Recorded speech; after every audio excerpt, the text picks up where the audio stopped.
made so many mistakes when applying to medical school. I actually submitted 3 AMCAS applications and I made the same mistakes each time, if not more mistakes. Keep watching the video so that you can see the mistakes I made so that you don't have to do the same thing that I did. I'm here to help. Check it out, starts now.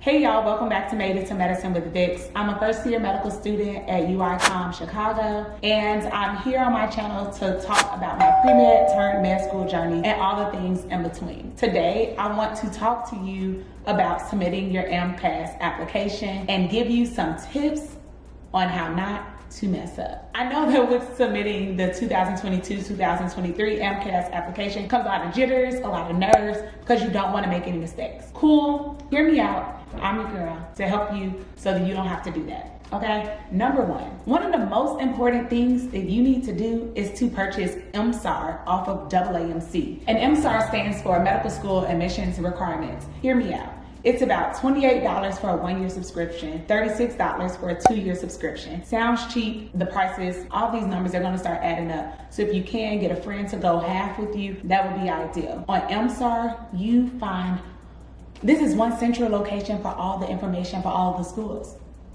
MCAT ranges, score breakdowns per section, that's Chem Phys, CARS, Bio, Psych Soc. You're gonna know whether they accept in-state versus out-of-state applicants, who are they giving interviews to, who are they giving priority interviews to. You also know the age range of their student, whether they're traditional, non-traditional, volunteering that they've done, community work. You also find out the cost of attendance, the amount of letters of recommendation. Like, I just listed so many things for you. This is why it is a must to purchase MSAR. Note, if you qualify for the fee assistance program, then you get MSAR for free. Kudos to you. Help out your friends, share their login. And then number 2, if you're submitting your MCAS application before you take the MCAT, please only submit to one school. Each time that I applied to medical school, I submitted 15 applications at once without knowing my score. First time I submitted an application back in 2015. The second time I submitted an application back in 2018. The third time I submitted an application back in 2020. When was I gonna learn? And by the time I applied in 2020, I knew this, but I didn't make a note of it. So again, I wasted all this money. I submitted to schools who said you need a minimum of a certain MCAT. And when they got my application and they saw my old MCAT score, they're like, oh, sorry, we're not giving you a secondary. Mind you, it costs $170 to submit your MCAS application. That's with one primary. But the more schools you add on, that is an additional $38 to $40, somewhere within that range. And who has the time or the money, the funds, to pay $40 additional per school that you get your score back and you don't even qualify for? So some people would like to say that you just submit to a throwaway school. I don't believe in throwaway schools because it's difficult to get into medical school no matter what. And more schools now are looking at the well-rounded applicant. So yes, you do need to meet the threshold for certain schools, like whether that's classes that you need to take or the MCAT requirement or community service hours. But after you meet their threshold, like, you never know the type of applicant that they're looking for. So I'd just say, apply to one school that you would be okay whether you got an interview for or not. And that way your application is still out there, and once you get your MCAT score, you can immediately add more schools to your list. That's no big deal, and you might be saving yourself some money and definitely some time in the long run. Number 3, after you have gotten all of your application together, you know, you've gotten your personal statement edited, you have looked over your grade input meticulously, everything's set for that submit day. And now you're like, what do I do? What next? Well, get started on writing those secondary applications. You can find some of these prompts on Student Doctor Net, Reddit, and even ask medical students. Fun fact, I think I have like all of my secondary applications that I submitted still on a flash drive. Like, people keep the same prompts typically for most schools, and if not, they tweak them just a little bit. But it's very important to get your secondary applications out within 2 weeks time frame. That lets the school know that you are excited, you're eager, and you're very interested in them. And how do you do that? you prepare for it. Like, I remember one school, they sent me the secondary and I submitted it within 24 hours. They probably were thinking like, dang, this girl stayed up all night working on our stuff. It was well written, you know, because I had gotten it edited and all these things. Yeah, because I had the secondary application done months prior.